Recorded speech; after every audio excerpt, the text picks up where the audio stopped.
Hi നമസ്കാരം. ഇന്നത്തെ നമ്മുടെ റീഡിംഗ് നിങ്ങളുടെ റിലേഷൻഷിപ്പിന്റെ പാസ്റ്റ്, പ്രസന്റ്, ഫ്യൂച്ചർ ആണ്. അപ്പോൾ ഓർക്കുക, ഇതൊരു കളക്റ്റീവ് റീഡിംഗ് ആണ്. ഇതിൽ പറയുന്ന എല്ലാ കാര്യങ്ങളും നിങ്ങൾക്ക് റെസനേറ്റ് ചെയ്യണമെന്നില്ല. നിങ്ങൾക്ക് റെസനേറ്റ് ചെയ്യുന്ന ഭാഗങ്ങൾ മാത്രം സ്വീകരിച്ച് അല്ലാത്ത കാര്യങ്ങളെ വിട്ടേക്കുക. അപ്പോൾ നമുക്ക് നോക്കാം എന്താണ് നിങ്ങളുടെ റിലേഷൻഷിപ്പിന്റെ പാസ്റ്റ്, പ്രസന്റ്, ഫ്യൂച്ചർ എന്നുള്ളത്. എന്താണ് നിങ്ങളുടെ റിലേഷൻഷിപ്പിന്റെ പാസ്റ്റ്, എന്തായിരുന്നു നമുക്ക് നോക്കാം. 6 ഓഫ് പെന്റക്കിൾസ്, ഒരു കാർഡും കൂടി എടുക്കാം പാസ്റ്റിൽ.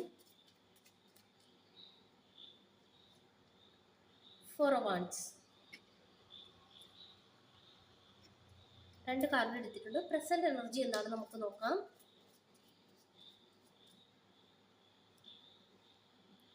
Moon,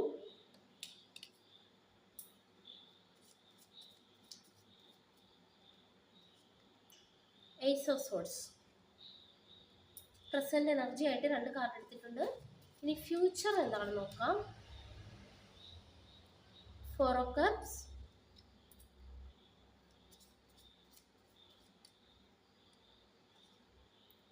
magician. ഓക്കെ, രണ്ട് കാർഡാണ് നമ്മളിവിടെ എടുത്തിരിക്കുന്നത് ഫ്യൂച്ചറായിട്ടും. അപ്പോൾ പാസ്റ്റ് എന്തായിരുന്നു എന്ന് നോക്കാം. നിങ്ങളുടെ റിലേഷൻഷിപ്പിന്റെ 6 ഓഫ് പെന്റക്കിൾസും 4 ഓഫ് വൺസും ആണ്. അതായത് പാസ്റ്റിൽ നിങ്ങൾ ഈ ഒരു ബന്ധത്തിൽ വളരെയധികം ഹാപ്പി ആയിരുന്നു. അതുപോലെ തന്നെ 6 ഓഫ് പെന്റക്കിൾസ് ഒരുപോലെ കൊടുക്കൽ വാങ്ങൽ അത് ഒരുപോലെ നടന്നതായിട്ട് കാണിക്കുന്നുണ്ട്. പക്ഷെ എപ്പോഴും ഇവിടെ ഒരു ബാലൻസ് തെറ്റിയതായിട്ടാണ് കാണിക്കുന്നത്.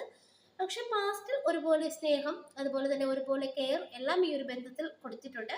പക്ഷെ ഇവിടെ മുന്നോട്ട് പോയപ്പോൾ സംഭവിച്ചതായിട്ട് കാണിക്കുന്നത് ഒരു മൂണും ഏസ് ഓഫ് സോർഡ്സിന്റെ എനർജിയാണ് കിട്ടുന്നത്. അതായത് പരസ്പര വിശ്വാസക്കുറവ് വന്നതായിട്ട് കാണിക്കുന്നുണ്ട്. പലതരത്തിലുള്ള പ്രശ്നങ്ങൾ കാണിക്കുന്നുണ്ട്. അതുപോലെ തന്നെ ഇപ്പോൾ ഇവിടെ സംഭവിച്ചിരിക്കുന്നത് ഒരു വ്യക്തി എന്തോ ഒരു കാര്യം നിങ്ങളിൽ നിന്നും മറച്ചു പിടിക്കുന്നതായിട്ട് കാണിക്കുന്നുണ്ട്. അതായത് നിങ്ങളുടെ റിലേഷൻഷിപ്പിൽ നിങ്ങൾ മനസ്സിലോർത്ത ആ ഒരു വ്യക്തി നിങ്ങളിൽ നിന്നും ചില കാര്യങ്ങൾ മറച്ചു പിടിച്ചതായിട്ടും ആ ഒരു കാര്യങ്ങൾ നിങ്ങൾ തിരിച്ചറിഞ്ഞതായിട്ട് ഇവിടെ കാണിക്കുന്നുണ്ട്. ഇത് നിങ്ങളെ മാനസികമായി വളരെയധികം തളർത്തിയതായിട്ട് കാണിക്കുന്നുണ്ട്. ഏസ് ഓഫ് സോർഡ്സ് കിട്ടുന്നുണ്ട്. അതായത് നിങ്ങൾ പോലും പ്രതീക്ഷിക്കാത്ത ചില സത്യങ്ങൾ നിങ്ങൾ ഈ ഒരു അടുത്ത സമയത്തായിട്ട് അറിഞ്ഞതായിട്ട് കാണിക്കുന്നുണ്ട്. അതായത് ഈ ഒരു വ്യക്തിയെക്കുറിച്ച് അടുത്ത സമയത്തായിട്ട് നിങ്ങൾ ചില സത്യങ്ങൾ അറിഞ്ഞു.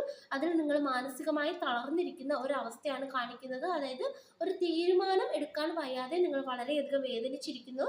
അതുപോലെ തന്നെ ഇവിടെ ഒരു തേർഡ് പാർട്ടി സിറ്റുവേഷൻ കാണിക്കുന്നുണ്ട്. അത്തരത്തിലുള്ള കാര്യങ്ങളാണ് നിങ്ങൾ ഇവിടെ അറിഞ്ഞതായിട്ട് കാണിക്കുന്നത്. അതായത് ഈ ഒരു വ്യക്തിയുടെ ഭാഗത്തു നിന്നും ഇത്തരത്തിലുള്ള ഒരു മറച്ചു പിടിക്കൽ അതല്ലെങ്കിൽ ഇത്തരത്തിലുള്ള ഒരു കാര്യം നിങ്ങൾ ഒരിക്കലും പ്രതീക്ഷിക്കാത്തതായിട്ടാണ് കാണിക്കുന്നത്. അപ്പോൾ നിങ്ങൾക്ക് ഈ ഒരു സമയത്ത് ഉറക്കമില്ല, ഒരുപാട് ചിന്തകളാണ്, മനസ്സമാധാനമില്ലാത്ത ഒരു അവസ്ഥയിലൂടെ പോകുന്നു എന്നാണ് നമുക്കിവിടെ ഈ ഒരു പ്രസന്റിൽ നമുക്ക് കിട്ടുന്നത്. അതായത് ഇപ്പോൾ അതൊക്കെയാണ് നിങ്ങളുടെ ജീവിതത്തിൽ സംഭവിച്ചുകൊണ്ടിരിക്കുന്നതായിട്ട് കാണിക്കുന്നത്. കൂടാതെ നിങ്ങളുടെ ഈ ഒരു റിലേഷൻഷിപ്പിന്റെ ഫ്യൂച്ചറായിട്ട് നമുക്കിവിടെ കിട്ടുന്നത് 4 ഓഫ് കപ്സിന്റെ എനർജിയാണ്. അതായത് ഈ ഒരു വ്യക്തി വീണ്ടും നിങ്ങൾക്ക് നേരെ അവരുടെ സ്നേഹം വെച്ചു നീട്ടുന്നതായിട്ട് കാണിക്കുന്നുണ്ട് ഫ്യൂച്ചറിലോട്ട് പോകുമ്പോൾ. അതായത് ആ ഒരു വ്യക്തി നിങ്ങളോട് ക്ഷമ ചോദിച്ച് വീണ്ടും അവരുടെ സ്നേഹം നിങ്ങൾക്ക് മുന്നിലേക്ക് വെച്ചു നീട്ടും. പക്ഷെ അത് നിങ്ങൾ സ്വീകരിക്കാൻ തയ്യാറാകാത്ത ഒരു അവസ്ഥയിൽ ഇരിക്കുന്നതായിട്ടാണ് കാണിക്കുന്നത്. കാരണം നിങ്ങളുടെ വിശ്വാസം ഇവിടെ നഷ്ടപ്പെട്ടതായിട്ട് കാണിക്കുന്നുണ്ട്. അതിന്റെ ഭാഗമായിട്ട് ഈ ഒരു വ്യക്തിയിൽ നിന്നും നിങ്ങൾ മാറിയിരിക്കുന്നതായിട്ട് കാണിക്കുന്നുണ്ട്.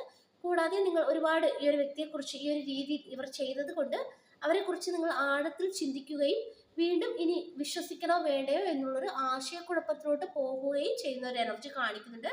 കൂടാതെ നമുക്കിവിടെ ഒരു മജീഷ്യൻ കിട്ടുന്നുണ്ട്. അതായത് നിങ്ങളുടെ ഫ്യൂച്ചറായിട്ട് ഇവിടെ നോക്കുമ്പോൾ കിട്ടുന്നത് ഈ ഒരു ബന്ധം ഇത് നിലനിർത്തണോ വേണ്ടയോ എന്ന് തീരുമാനിക്കേണ്ടത് നിങ്ങൾ തന്നെയാണെന്നാണ് ഈ ഒരു മജീഷ്യൻ പറഞ്ഞു തരുന്നത്. അതായത് ഇവിടെ നിങ്ങൾ ഈ ഒരു ബന്ധത്തിൽ പോസിറ്റീവായിട്ടാണ് ചിന്തിക്കുന്നതെങ്കിൽ, അതായത് ഈ ഒരു വ്യക്തിയും ഒത്ത് നല്ല രീതിയിൽ പോകണം, എനിക്ക് മുന്നോട്ട് ഇവരോട് എല്ലാ കാര്യങ്ങളും ക്ഷമിക്കണം, നല്ല രീതിയിൽ പോകണം എന്ന് നിങ്ങൾ ചിന്തിക്കുകയാണെങ്കിൽ ആ ഒരു കാര്യം നിങ്ങൾക്ക് നടന്നു കിട്ടുമെന്നും കാണിക്കുന്നുണ്ട്. അതുപോലെ തന്നെ ഈ ഒരു ബന്ധത്തിൽ എനിക്കിനി മുന്നോട്ട് പോകാനായിട്ട് സാധിക്കില്ല, അതായത് ഇവരെക്കുറിച്ച് നിങ്ങൾ നെഗറ്റീവായിട്ടുള്ള കാര്യങ്ങളാണ് ചിന്തിക്കുന്നതെങ്കിൽ അത് ആ ഒരു രീതിയിലോട്ട് ആയി പോകുമെന്നും കാണിക്കുന്നുണ്ട്. അതായത് നിങ്ങൾ എന്താണോ ചിന്തിക്കുന്നത് ആ ഒരു കാര്യം സാധിക്കുമെന്നാണ് നമുക്കിവിടെ കിട്ടുന്നത്. കാരണം നിങ്ങൾ എന്ത് ചിന്തിക്കുന്നുവോ അത് യാഥാർത്ഥ്യത്തിലോട്ട് കൊണ്ടുവരാനായിട്ടുള്ള ഒരു കഴിവ് നിങ്ങൾക്കുണ്ട്. നിങ്ങൾ എന്ത് മാനിഫെസ്റ്റ് ചെയ്താലും അത് നടക്കുമെന്നാണ് കാണിക്കുന്നത്. അപ്പോൾ ഫ്യൂച്ചർ നിങ്ങളുടെ കയ്യിൽ തന്നെയാണ് ഇരിക്കുന്നത്. അതായത് ഈ ഒരു ബന്ധം മുന്നോട്ട് കൊണ്ടുപോകണമോ വേണ്ടയോ എന്നുള്ളത് നിങ്ങളുടെ കയ്യിൽ തന്നെയാണെന്നാണ് കാണിക്കുന്നത്. പക്ഷേ ഈ ഒരു വ്യക്തി വീണ്ടും അവരുടെ തെറ്റുകളൊക്കെ അവർ മാപ്പ് പറഞ്ഞ് നിങ്ങൾക്ക് അരികിലോട്ട് വരുമെന്ന് കാണിക്കുന്നുണ്ട്. പക്ഷെ അത് സ്വീകരിക്കണോ വേണ്ടയോ എന്ന് ഒരു തീരുമാനം എടുക്കേണ്ടത് നിങ്ങൾ തന്നെയാണെന്ന് കാണിക്കുന്നുണ്ട്. ഒരു അവസരം കൂടി ഒരു ബന്ധത്തിൽ നിങ്ങൾക്ക് വരുന്നതായിട്ട് കാണിക്കുന്നുണ്ട്. അപ്പോൾ ഈ ഒരു വ്യക്തിക്ക് വീണ്ടും ഒരു ചാൻസ് കൊടുക്കണോ വേണ്ടയോ എന്നുള്ളത് നിങ്ങളുടെ കയ്യിലാണ്. അപ്പോൾ അതൊക്കെയാണ് നമുക്കിവിടെ കിട്ടിയിരിക്കുന്നത്. അതായത് ഒരു പാസ്റ്റായിട്ട് നോക്കുമ്പോൾ വളരെയധികം സന്തോഷം, സമാധാനം, ഒരുപോലെ നല്ല രീതിയിൽ പോയൊരു ബന്ധമായിട്ട് കാണിക്കുന്നുണ്ട്. കൂടാതെ നമുക്കിവിടെ പ്രസന്റിൽ കിട്ടിയത് അതായത് ഒരു ചീറ്റിംഗ് നിങ്ങൾക്ക് ലഭിച്ചതായിട്ട് കാണിക്കുന്നുണ്ട്. അതായത് പ്രതീക്ഷിക്കാത്ത ചില സത്യങ്ങൾ നിങ്ങൾ ഈ ഒരു അടുത്ത സമയത്ത് അറിഞ്ഞതായിട്ടും നിങ്ങളുടെ വിശ്വാസം തകർന്നതായിട്ടും കാണിക്കുന്നുണ്ട്. കൂടാതെ ഫ്യൂച്ചറിൽ ഈ ഒരു വ്യക്തി വീണ്ടും നിങ്ങളോട് ക്ഷമ ചോദിക്കുന്നതായിട്ടും വീണ്ടും ഒരുമിച്ച് മുന്നോട്ട് പോകാനായിട്ട് അവരുടെ ആ ഒരു ആഗ്രഹം നിങ്ങളോട് പറയുന്നതായിട്ടും കാണിക്കുന്നുണ്ട്. പക്ഷേ നിങ്ങൾക്ക് ഈ ഒരു വ്യക്തി വേണമോ വേണ്ടയോ എന്നുള്ളത് നിങ്ങളുടെ കയ്യിൽ തന്നെയാണ് ഇരിക്കുന്നത് എന്നാണ് കാണിക്കുന്നത്. അപ്പോൾ ഡിസിഷനും നിങ്ങളുടെ കയ്യിൽ തന്നെയാണ്. അപ്പോൾ ഇതാണ് കിട്ടിയിരിക്കുന്ന റീഡിംഗ്. ഈ ഒരു റീഡിംഗ് നിങ്ങൾക്ക് ഇഷ്ടമായെങ്കിൽ ലൈക്ക് ചെയ്യുക, സബ്സ്ക്രൈബ് ചെയ്യുക. പേഴ്സണൽ റീഡിംഗ് ആവശ്യമുള്ളവർക്ക് വാട്സപ്പിൽ കോൺടാക്ട് ചെയ്യാവുന്നതാണ്. എല്ലാവർക്കും നന്മ വരട്ടെ. Thank you.